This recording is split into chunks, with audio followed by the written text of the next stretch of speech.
Assalamualaikum warahmatullahi wabarakatuh. Berjumpa lagi bersama saya Siti Fatima Agustini di channel Kids Learning Indonesia.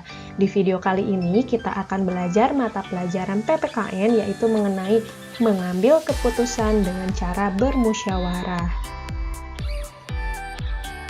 Oke teman-teman, sebelum kita masuk ke pembahasan, izinkan saya untuk menyampaikan tujuan pembelajaran kita hari ini. Yang pertama, teman-teman mampu mengetahui pengertian musyawarah dan mufakat. Yang kedua, teman-teman mampu mengetahui ciri-ciri musyawarah untuk mufakat. Yang ketiga, teman-teman mampu mengetahui prinsip-prinsip dan aturan dalam musyawarah.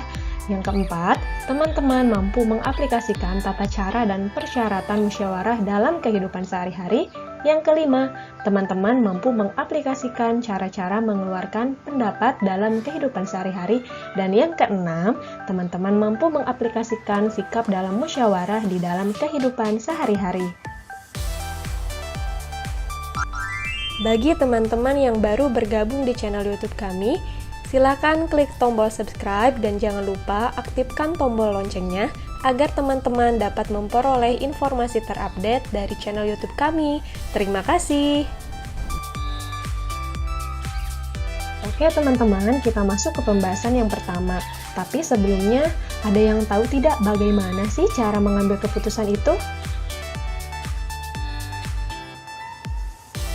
Nah, teman-teman, pengambilan keputusan itu harus didasarkan pada beberapa nilai penting agar semua pihak yang terlibat merasakan keadilan.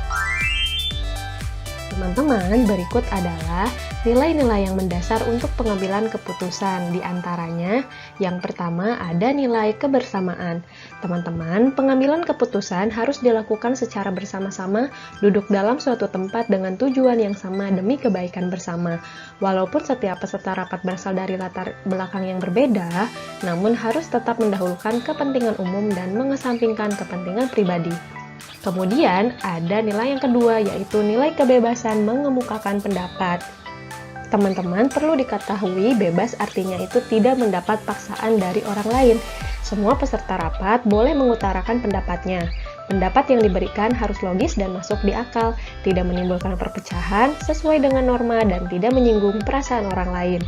Kemudian, nilai yang ketiga, yaitu nilai menghargai pendapat orang lain. Teman-teman perlu diketahui, setiap peserta rapat harusnya mendengarkan dan menghargai pendapat orang lain tanpa menyela orang yang sedang mengemukakan pendapat. Bila tidak setuju dengan pendapat yang dikemukakan peserta lain, boleh menanggapinya tetapi dengan cara yang sopan agar tidak menimbulkan permasalahan. Kemudian nilai yang keempat, yaitu nilai jiwa besar serta lapang dada melaksanakan hasil keputusan dengan rasa penuh tanggung jawab.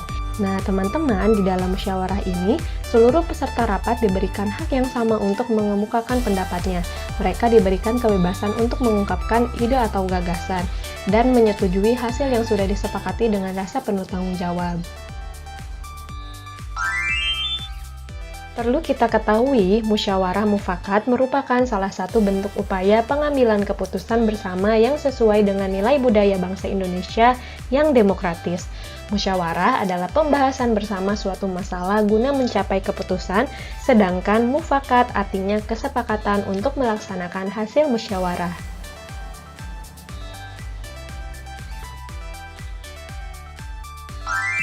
Jadi, yang dimaksud dengan musyawarah mufakat adalah perundingan bersama untuk memecahkan masalah sehingga tercapai keputusan bulat yang akan dilaksanakan bersama.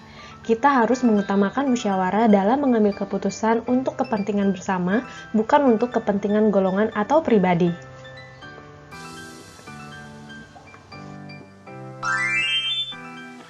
Oke teman-teman, selanjutnya kita akan mengetahui ciri-ciri musyawarah untuk mufakat.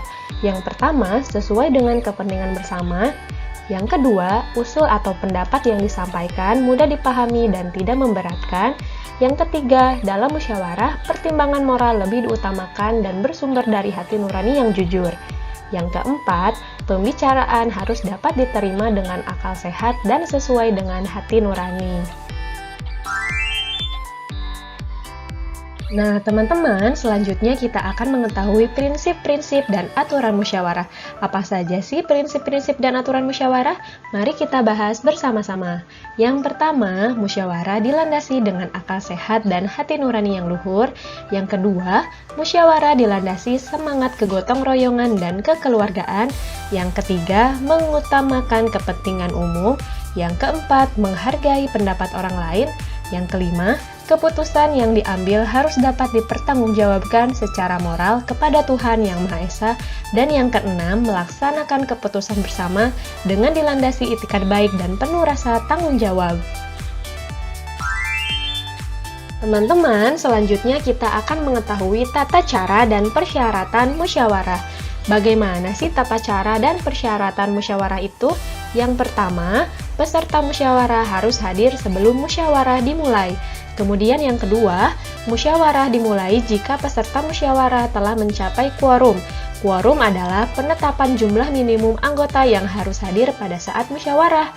Kemudian yang ketiga, ada susunan kepanitiaan yang minimal terdiri dari ketua, notulis, dan peserta musyawarah. Yang keempat, setiap peserta musyawarah berhak menyampaikan pendapatnya. Yang kelima, setiap peserta musyawarah harus menghargai pendapat orang lain. Dan yang keenam, pendapat yang disampaikan harus dapat diterima oleh akal sehat, tidak untuk kepentingan pribadi atau golongan, tidak menimbulkan perpecahan, sesuai dengan norma dan tidak menyinggung perasaan orang lain. Teman-teman, selanjutnya kita akan mengetahui bagaimana cara-cara mengeluarkan pendapat yang baik dan benar di dalam sebuah musyawarah. Yang pertama, mengacungkan tangan sebagai tanda izin bicara. Yang kedua, berbicara setelah dipersilakan. Yang ketiga, kalau ada yang berbicara, menunggu sampai pembicaraan selesai. Yang keempat, bersikap sopan. Dan yang kelima, suaranya harus cukup jelas. Teman-teman, selanjutnya bagaimana sih sikap kita dalam musyawarah? Ada yang tahu? Ya betul, sikap kita dalam musyawarah yang pertama harus menghargai atau menghormati pendapat orang lain. Kemudian yang kedua, tidak memaksakan kehendak kepada orang lain. Yang ketiga, tidak boleh mencela pendapat orang lain. Dan yang keempat, tidak boleh memotong pembicaraan orang lain. Nah, teman-teman, kesimpulan dari pembelajaran kita kali ini yaitu musyawarah mufakat merupakan salah satu bentuk upaya pengambilan keputusan bersama yang sesuai dengan nilai budaya bangsa Indonesia yang demokratis. Musyawarah berarti membicarakan dan menyelesaikan bersama suatu persoalan dengan maksud untuk mencapai mufakat atau kesepakatan. Teman-teman, dalam pelaksanaan musyawarah untuk mencapai mufakat, kita harus berpedoman pada prinsip-prinsip dan aturan musyawarah. Selanjutnya, dalam proses musyawarah, kita akan mendengar pendapat dari peserta musyawarah. Pendapat tersebut bisa saja berbeda-beda, bahkan saling bertentangan. Apabila kesepakatan telah diambil, maka kesepakatan itu sudah bukan lagi milik dari pihak yang mengusulkan, namun telah menjadi milik bersama. Keputusan tersebut harus dipatuhi dan dilaksanakan bersama dengan penuh kesadaran dan tanggung jawab. Oke teman-teman, cukup sekian pembahasan materi dari saya. Mudah-mudahan bisa bermanfaat bagi semua.